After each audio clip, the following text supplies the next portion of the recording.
الحمد لله الأكرم الذي خلق الإنسان وكرمه وعلمه من البيان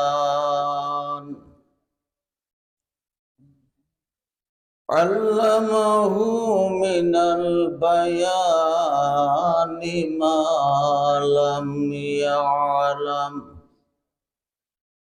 فسبحان الذي لا يحصى امتلاله باللسان ولا بالقلم ونشهد أن لا إله إلا الله ونشهد أن محمدًا عبده ورسوله الذي أرسله بالحق بشيرا ونذيرا وداعيا إلى الله بإذنه وسراجا منيرا أما بعد فقد قال الله سبحانه وتعالى في كلامه المجيد وفرقانه الحميد أعوذ بالله من الشيطان الرجيم بسم الله الرحمن الرحيم إن الذين يتلون كتاب الله وأقاموا الصلاة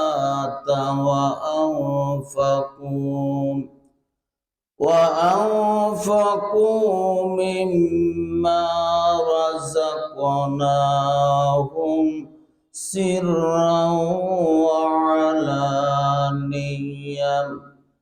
يرجون تجارة لا تبور وأيضا قال تعالى في شان حبيبه آمرا ومخبرا إن الله وملائكته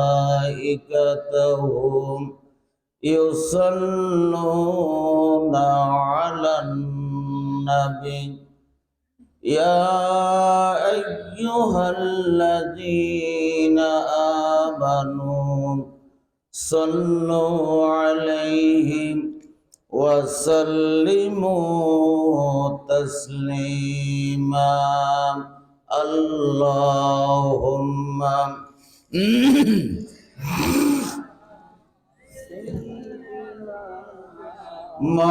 مولانا محمد وعلى آل سيدنا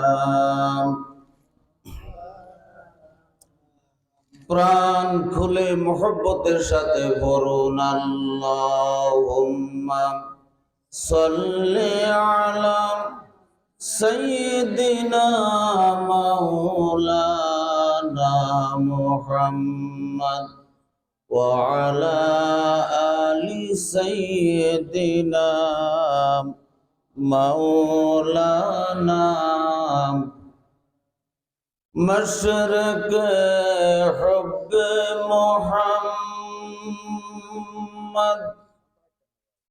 مطلع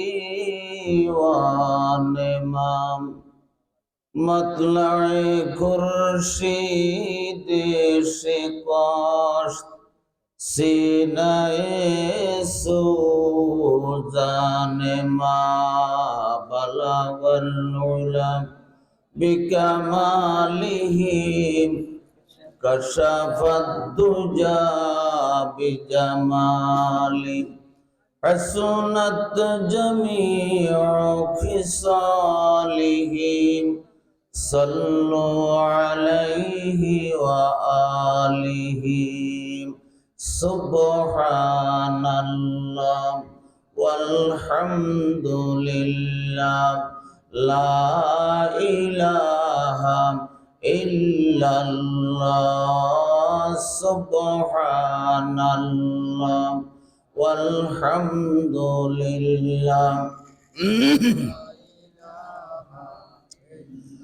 لا إله إلا الله لا إله إلا الله سبحان الله والحمد لله لا إله إلا الله سبحان الله والحمد لله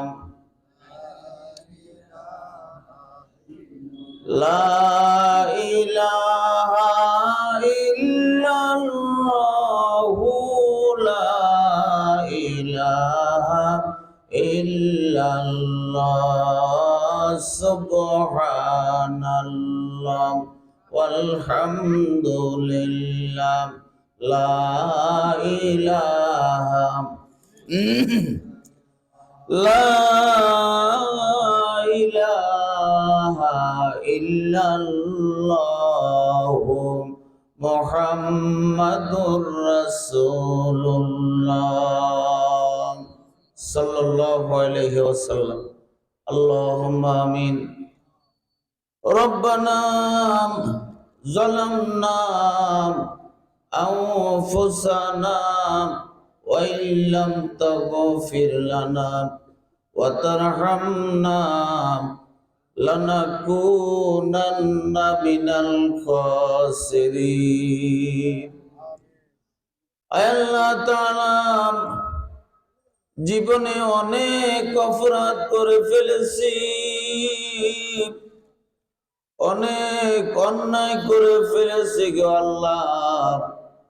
জীবনের গুনার দিকে খেয়াল করলে জাহান্নামের আগুন ছাড়ার কিছুই দেখি না রে আল্লাহ।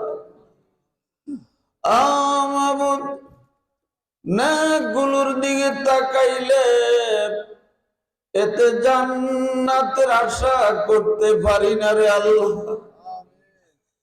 শুধু রহমতের বুক ভরা আশা লইয়া এই জান্নাতের বাগানে বসে গুনার পাহাড় মাথায় নিয়ে আসামি অপরাধীর মতো দোকানে হাত তুলে ধরেছি রে আল্লাহ।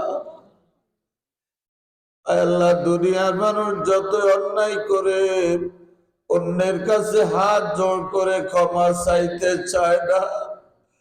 অমাবুদ তুমি নজর করে দেখো তোমার বান্দাগুলো দুখানা হাত তোমার দরবারে তুলে ধরেছে রে আল্লাহ। যদি আমরা জীবনে তোমারে দেখি নাই, তোমার ভয়ে তোমার আযাব তোমার গজবের ভয়ে আসামির মতো দুখানা হাত তুলে ধরেছি আল্লাহ। আজকের এই মাহফিলের উসিলায় আমাদের জীবনের গুনাহগুলো মাফ করে দাও আল্লাহ।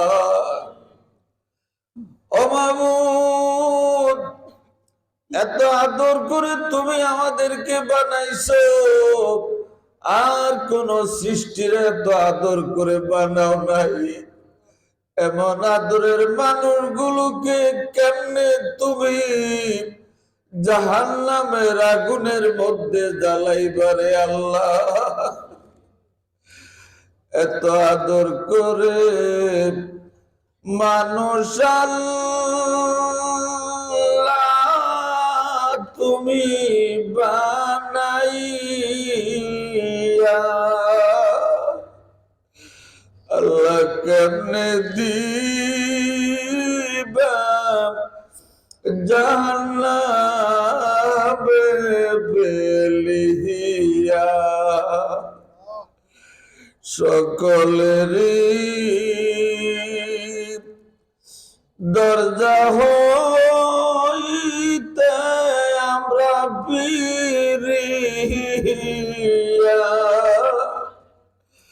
আল্লাহ তোমারি দয়ার বারে গরইলাম বসিয়া আল্লাহ তুমি যদি মাফ না করো তোমার বান্দারে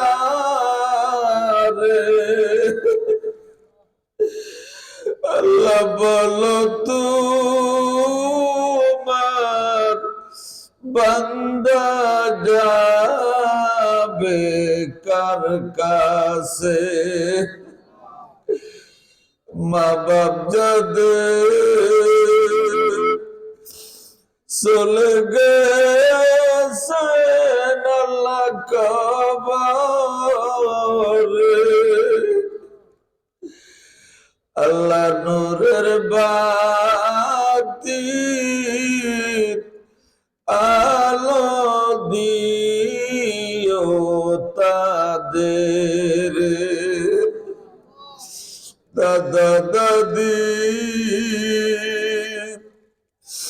নানা নানি যাদের কবরে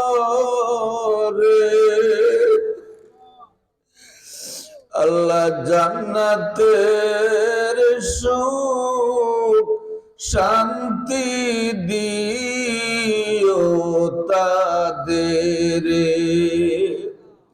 আল্লাহ তাআলা এই মাহফিল আয়োজন যারা করেছে এই মাদ্রাসা জায়গা জমি টাকা পয়সা শ্রম দিয়ে যারা কায়েম করেছে দুনিয়া থেকে বিদায় হয়ে গেছে গো আল্লাহ এই মুহূর্তে তাদের কবর গুলোকে জান্নাতের বাগান বানাই দাও আল্লাহ তাআলা জিন্দাদের হায়াতের সম্পদ নেক কামলে বরকত দিয়ে দাও রব্বুল আলামিন মাদ্রাসা খানার যত সমস্যা আছে মেহেরবানি করে তোমার নিজ জিম্মাদারিতে সমাধানের পথ খুলে দাও আল্লাহ দৈনন্দিন মাদ্রাসাকে উন্নতি অগ্রগতির দিকে নিয়ে যাও মাদ্রাসার হিতাকাঙ্ক্ষী ছাত্র শিক্ষক আল্লাহ সকলকে তোমার রহমতের নজরে রাখো মাবুদ এই মাদ্রাসা এবং এই মাহফিলের উসিলায় এই এলাকার জমিনের নিচে যত মুর্দেগান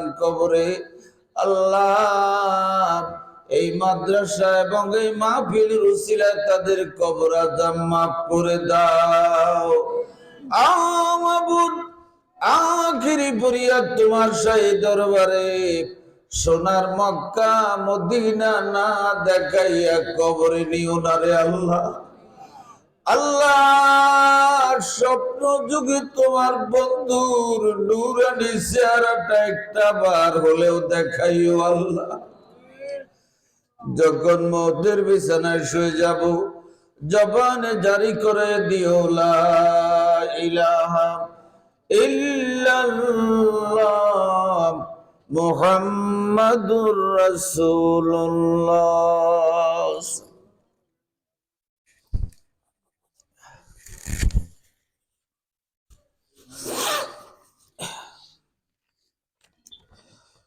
ফাতুলি তালিমুল কোরআন হাফেজিয়া মাদ্রাসা এতিমখানার হাফেজ ছাত্রদের পাগড়ি প্রদান উপলক্ষে আয়োজিত তাফসিরুল কোরআন মাহফিলের সম্মানিত সভাপতি আমার অত্যন্ত বন্ধুবর হাফেজ আব্দুল মোমিন সাহেব, আজকের মাহফিলের প্রধান আকর্ষণ, প্রধান বক্তা, বিশিষ্ট ইসলামী চিন্তাবিদ, বিশিষ্ট আলেম দ্বীন, মুফাসসির কোরআন হযরত মাওলানা মুফতি আনম মাইনুদ্দিন সিরাজি সাহেব, অধ্যক্ষ মাদ্রাসায়ে মুহাম্মাদিয়া আরবিয়া আলিয়া সবুজবাগ ঢাকা, সাবেক অধ্যক্ষ চান্দিনা আল-আমিন ইসলামিয়া কামিল মাদ্রাসা।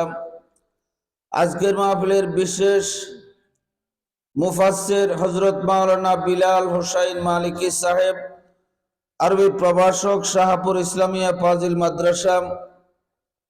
আজকের মাহফিলের বিশেষ ওয়াইজিন হিসাবে আরো যিনি আলোচনা পেশ করেছেন জনাব হাফেজ মাওলানা আবুল কালাম আজাদ সাহেব, দিগার উলামায়ে কেরাম, আমার শ্রদ্ধা ভাজন মুরব্বিয়ানগণ, যুবক ভাইরাম, পর্দার অন্তরারে অবস্থানরত মা বোনেরা, আমরা শুকরিয়া আদায় করে নেই আমাদের মনিব, আমাদের মাহবুব, যিনি আমাদেরকে দুনিয়ার সমস্ত ঝামেলা উপেক্ষা করে একমাত্র আল্লাহ এবং তার রাসূলের মহব্বতে, কোরআনুল কারীমের মহব্বতে, আল্লাহর দ্বীনের মহব্বতে আল্লাহ সুবহানাহু ওয়া তাআলা সমস্ত ঝামেলা থেকে মুক্ত রেখে আমাদেরকে সুস্থতা নামক নেয়ামত দিয়ে অসংখ্য মানুষের ভিতর থেকে আমাদেরকে, যাদেরকে আসার তৌফিক দিয়েছেন, এই জান্নাতের বাগানে, এই শামিয়ানার নিচে জান্নাতি পরিবেশে আমাদেরকে, যাদেরকে আসার, বসার, আলোচনা করার এবং শোনার একটা সুযোগ করে দিয়েছেন, সেই মাহবুদের দরবারে মনের সবটুকুন মহব্বত, আন্তরিকতা উজাড় করে বজ্র কণ্ঠে চিৎকার দিয়ে বলি আলহামদুলিল্লাহ। আরো জোরে বলি আলহামদুলিল্লাহ। মাহফিলে আসতে এবং বসতে পেরে আপনারা খুশি না বাজার? আপনারা যদি মাহফিলে এসে বসে কোরআনের আলোচনা শুনে খুশি হয়ে থাকেন, আল্লাহ খুশি হবেন। বলেন আলহামদুলিল্লাহ। আল্লাহর প্রশংসা করে আমরা শেষ করতে পারবো? কি বলেন, পারবো? এমন জ্ঞান আমাদের আছে? কারণ আল্লাহ আমাদেরকে যতটুকু জ্ঞান দিয়েছেন, দুনিয়ার মানুষ যত বড় ফিলোসফি, বিজ্ঞানী, দার্শনিক, যত বড় মুফাসসির, মুহাদ্দিস, মুফতি, যত বড় জ্ঞানী হোক, আল্লাহর দেওয়া জ্ঞানের সামান্যতম একটু জ্ঞান। সুবহানাল্লাহ। আল্লাহ কোরআনুল কারীমে বলেন, মা উতিতুম মিনাল ইলমি ইল্লা কলিলা। ও দুনিয়ার মানুষ, এমন মনে করো না অনেক বড় জ্ঞানী, বিজ্ঞানী হয়ে গেছো, অনেক বড় দার্শনিক হয়ে গেছো, অনেক কিছু তুমি বুঝো, এমন মনে করো না। যতটুকু তুমি জানো আর বুঝো, যতটুকু জ্ঞান এলেম তোমার মধ্যে আছে, আমার দেওয়া সামান্যতম এলেম। বলেন সুবহানাল্লাহ। আল্লাহ হয়েছেন আলিম, আল্লাহ হয়েছেন হাকিম। আল্লাহর জ্ঞানের কোনো সীমাবদ্ধতা নাই। এজন্যই আল্লাহ প্রশংসা করতে হবে। অল প্রেজ বি টু আল্লাহ। সমস্ত প্রশংসা আল্লাহর জন্য। আল্লাহ ইজ দ্য ভেরি কাইন্ড। আল্লাহ রহমান, আল্লাহ অত্যন্ত দয়ালু। আল্লাহ হলেন রাহিম, দি মোস্ট মার্সিফুল। আল্লাহ সমস্ত সৃষ্টির মধ্যে তার দয়া দিয়ে আল্লাহ তার সৃষ্টিকে দুনিয়াতে লালন পালন করছে। আমি আমার মূল আলোচনার দিকে ডাইরেক্ট চলে যাচ্ছি। আপনাদের খেদমতে এই কোরআনুল কারীমের 114টি সূরার মধ্যে 35 নম্বর সূরা, বলেন কত নম্বর? 35 নম্বর সূরা। সূরাটির নাম হলো সূরাতুল ফাতির। আয়াত নম্বর হলো 29। আয়াত নম্বর কত? 29। সূরাতুল ফাতির 35 নম্বর সূরা, আয়াত নম্বর 29 বা 29 আমি আপনাদের খেদমতে তেলাওয়াত করেছি। জানি না কতটুকু কি বলতে পারবো, গলার অবস্থাও ভালো না। আল্লাহ রাব্বুল আলামিন যতটুকু তৌফিক দেন ইনশাআল্লাহ চেষ্টা করব ততটুকু আলোচনা করার জন্য। আল্লাহ তৌফিক দেন, সবাই বলি আমিন। ফাতিরুন শব্দের অর্থ হলো আদি স্রষ্টা, যেটাকে ইংরেজিতে বলে অরিজিনাল ক্রিয়েটর। আর সহজ বাংলায় আমরা বুঝি সৃষ্টিকর্তা, আরো সহজে বুঝি যিনি সৃষ্টি করেন বা সৃষ্টিকারী।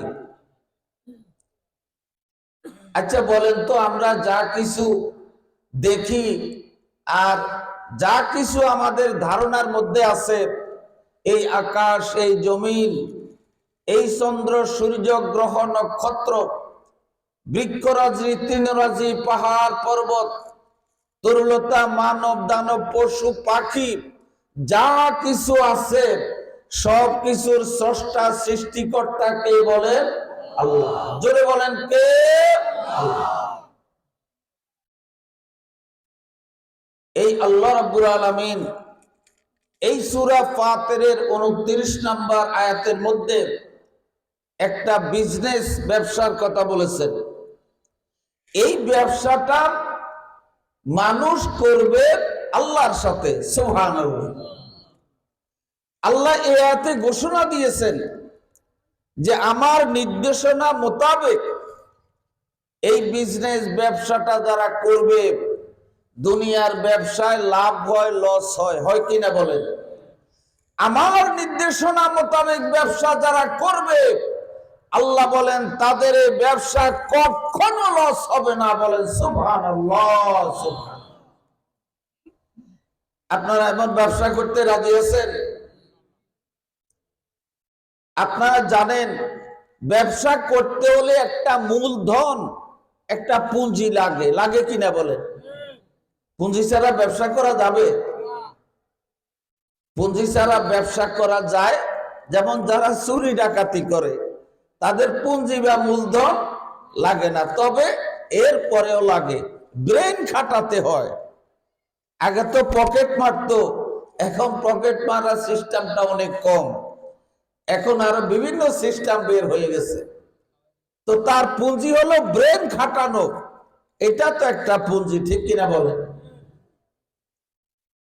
আল্লাহ বলেন দুনিয়ার ইমানদারেরা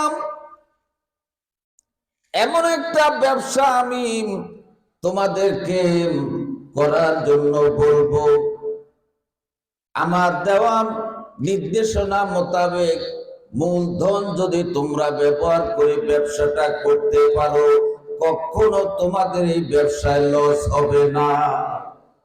সুবহানাল্লাহ বলবেন না? আল্লাহ বলেন ইন্নাল্লাযীনা ইয়াতলুনা কিতাবাল্লাহ, প্রথম পুঁজি বা মূলধন হলো যারা এই কিতাব, এই কোরআন যারা তেলাওয়াত করবে। 2 নম্বর মূলধন হলো ওয়াকামুস সালাত, যারা নামাজ কায়েম করে। 3 নম্বর মূলধন হলো ওয়াআফাকুম, আর যারা খরচ করবে আল্লাহর দেওয়া সম্পদ থেকে গোপনে এবং প্রকাশ্যে, সিররা ওয়া আলানিয়া। আল্লাহ বলেন এই 3টা পুঁজি, এই 3টা মূলধন ব্যবহার করে যারা ব্যবসা করতে পারবে, করবে, তারা এমন ব্যবসার আশা করতে পারে লামতাবুর কখনো কশিন কালেও তাদের এই ব্যবসায় ক্ষতি বা লোকসান হবে না। দুনিয়ার মানুষ যেই বিজনেস করে, ব্যবসা করে, কোন ব্যবসায় লাভ হয় আবার কোন ব্যবসায় লস হয়। আল্লাহর নির্দেশনা মোতাবেক পুঁজি খাটাইয়া ইমানদার যদি ব্যবসা করতে পারে, আল্লাহ বলেন এটা এমন একটা ব্যবসা, এই ব্যবসায় কখনো তোমাদের লস হবে না। সুবহানাল্লাহ বলবেন না? 100% গ্যারান্টি এই ব্যবসায় লস হবে না। এমন ব্যবসার সন্ধান যদি দুনিয়ার মানুষ দুনিয়ার ব্যবসা, টাকা পয়সার ব্যবসা পেত, কেউ কি ছাড়ত? তাহলে প্রথম পুঁজি বা মূলধন হলো ইন্নাল্লাযীনা ইয়াতলুনা কিতাবাল্লাহ, যারা এই কোরআনকে তালাওয়াত করবে, পাঠ করবে, অধ্যয়ন করবে। তালাওয়াত শব্দের বিভিন্ন অর্থ, পাঠ করা, অধ্যয়ন করা, আরেকটা অর্থ আছে অনুসরণ করা। আরেকটা অর্থ কি? অনুসরণ করা। এই কোরআন শরীফ আল্লাহ বলেন ওয়াল কমারি ইযা তালাহা, চন্দ্রের কসম, যেই চন্দ্র সূর্যকে অনুসরণ করছে। তালা শব্দ অর্থ এই আয়াতে অনুসরণ করা।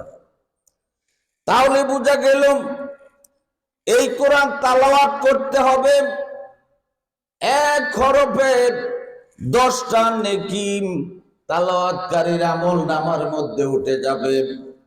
এরপরে এই কোরআনকে অনুসরণ করতে হবে জীবনের সব ক্ষেত্র বিভাগে, ফি কুল্লে মাজালাত। যখন আমরা যেই কাজ করতে যাব ওই কাজে আমরা এই কোরআনকে অনুসরণ করতে হবে, কারণ এই কোরআন আল্লাহ নাজিল করেছেন তামাম পৃথিবীর মানব জাতির হেদায়েতের জন্য। বলেন সুবহানাল্লাহ। আমার ভাইরা, তালাওয়াত যখন আমরা করব বিশুদ্ধভাবে তালাওয়াত করতে হবে। ভুল তালাওয়াত করলে সওয়াব হবে? হবে না। রমজান মাস আসলে এই যে জমাদিউসানি, এরপরে রজব, এরপরে শাবান।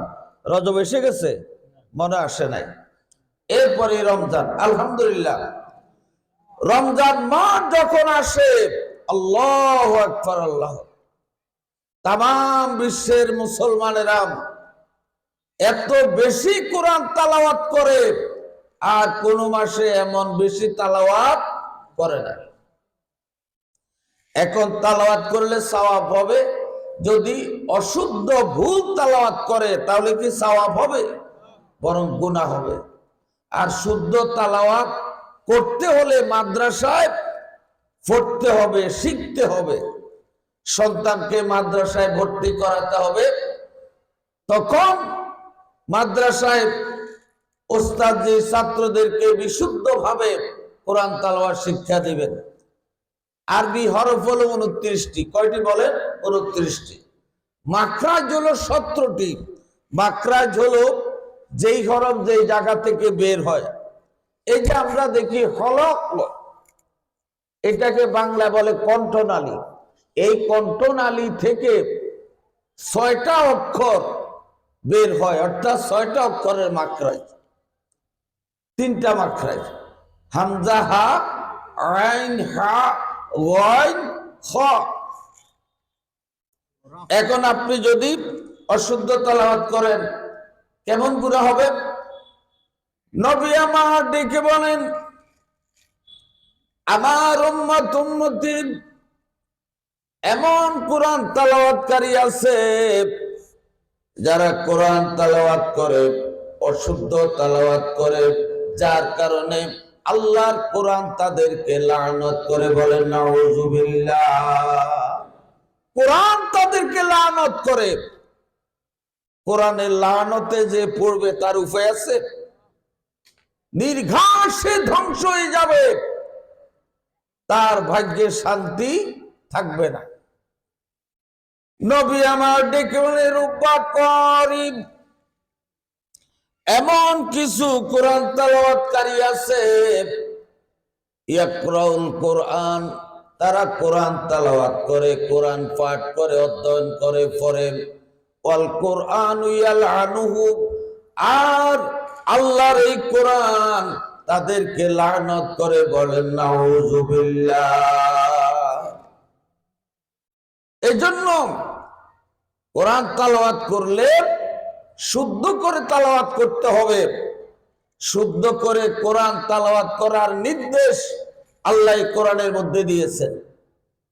আল্লাহ বলেন ওয়া রাত্তিলিল কোরআন তারতিলা, কোরআনকে তারতিল মানে নির্ভুল বিশুদ্ধ ভাবে তোমরা তেলাওয়াত করো।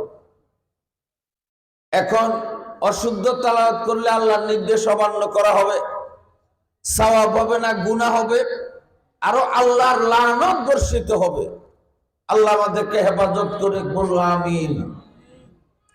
এই কোরআন তেলাওয়াত যদি আপনি শুদ্ধভাবে করতে পারেন, জীবনের সব ক্ষেত্রে কোরআনকে যদি অনুসরণ করতে পারেন, আপনার কেমন লাভ হবে? রাসূল বলেন ইন্নাল জান্নাতাম তাশতাকু ইলা খামসাতি নাফার, 5 শ্রেণীর লোকের জন্য আল্লাহর জান্নাত অধীর আগ্রহে অপেক্ষা করছে, বলেন সুবহানাল্লাহ। অধীর আগ্রহে আল্লাহর জান্নাত অপেক্ষা করছে। আল্লাহু আকবার। নবী আমার ডেকে বলেন উম্মতেরা, ইজা সাআলতুমুল জান্নাত, যখন তোমরা আল্লাহর কাছে জান্নাত চাইবে, ছোটটা চাইও না, সবচেয়ে বড় জান্নাতটা চাইও। একেবারে বড় জান্নাতের নাম হলো জান্নাতুল ফেরদাউস। বলেন কি নাম? জান্নাতুল ফেরদাউস। সবচেয়ে বড় জান্নাতটা আল্লাহর কাছে চাইও। বড়টা যদি নাও পাও, ছোট একটাও যদি পেয়ে যাও, তবুও তো জাহান্নাম থেকে বেঁচে গেলে। ঠিক কিনা বলে? অন্তত জাহান্নাম থেকে বেঁচে গেলে। এই জন্য আল্লাহর কাছে জান্নাত চাইতে হবে, কিনা বলেন? না চাইলে আল্লাহ দিব? এই জন্য নবী বলছেন চাইলে বড়টা চাইও। আমরা আল্লাহর কাছে মুনাজাতের মাধ্যমে জান্নাত চাইতে পারি। আল্লাহ, ওগো আল্লাহ, তোমার জান্নাতে একটু জায়গা করে দিও। আল্লাহ, তোমার জান্নাতে একটু জায়গা করে দিও। বলেন আমিন। আরো জোরে বলেন আমিন।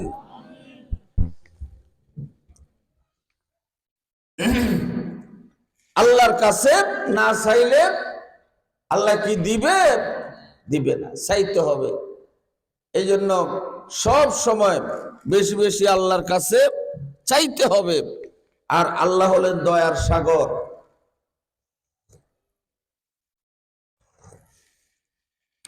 আল্লাহর কাছে চাইতে জানলে আল্লাহ খালি ফিরায় না। ওই যে একটা গান শুনছিলাম, ওরে চাইতে জানলে হয় না কাঙ্গাল, অপুরন্ত ভান্ডারে কেউ ফিরে না খালি হাতে। এর পরেরটা কইতে পারো, এর বাকিটুকু কইলে ইমান থাকবে না। মানুষ কত নির্বোধ, অথচ বলা দরকার ছিল এটা। ওরে চাইতে জানলে হয় না কাঙ্গাল, চাইতে জানলে হয় না কাঙ্গাল, অফুরন্ত ভান্ডারে কেউ ফিরে না খালি হাতে, আল্লাহ তোমার দরবারে। আল্লাহর দরবার থেকে মানুষ খালি ফিরবে না। তার কারণ হলো মানুষ যা চাইবে সব আল্লাহর দেওয়ার ক্ষমতা আছে। আছে কিনা বলেন? মানুষের কি এই ক্ষমতা আছে? তাহলে এই গানটা শিরকে পরিপূর্ণ একটা গান। মানুষ তো বুঝে না, শুধু সুরে মতো ওরা হয়ে যায়। কত বড় শিরকি কথা চিন্তা করছেন। কে ফুরে না খালিয়াতে খাজা বাবার দরবারে আস্তাগফিরুল্লাহ। চাইতে হবে কার কাছে? আরো জোরে বলেন, কার কাছে? আল্লাহর কাছে। আল্লাহ, ওগো আল্লাহ, তোমার জান্নাতে একটু জায়গা করে দিও। আল্লাহ, তোমার জান্নাতে একটু জায়গা করে দিও। আমরা তোমার পাপী বান্দা, আমরা তোমার পাপী বান্দা, ক্ষমা করে দিও। তোমার জান্নাতে একটু জায়গা করে দিও। আল্লাহ, তোমার জান্নাতে একটু জায়গা করে দিও। শয়তানের দোকায় পড়িয়া করছি গুনাহ না বুঝিয়া। বলেন, শয়তানের দোকায় পড়িয়া করছি গুনাহ না বুঝিয়া। ওরে রহমতেরই নজর দিয়া, রহমতেরই নজর দিয়া ক্ষমা করে দিও। তোমার জান্নাতে একটু জায়গা করে দিও। আল্লাহ, তোমার জান্নাতে একটু জায়গা করে দিও। বলেন আমিন। আরো জোরে বলেন আমিন। আমার ভাইয়েরা, এই জন্যই নবী বলেন 5 শ্রেণীর লোক। কয় শ্রেণীর? কয় শ্রেণীর? 5 শ্রেণীর। 5 শ্রেণীর লোকের জন্য আল্লাহর জান্নাত অধীর আগ্রহে অপেক্ষা করছে। অধীর আগ্রহটা কি?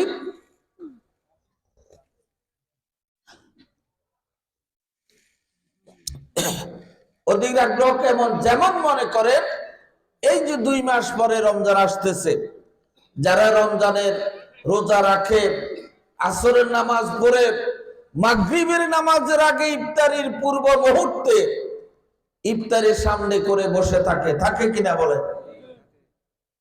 রোজাদার যারা ইফতারির সামনে নিয়ে বসে যায়,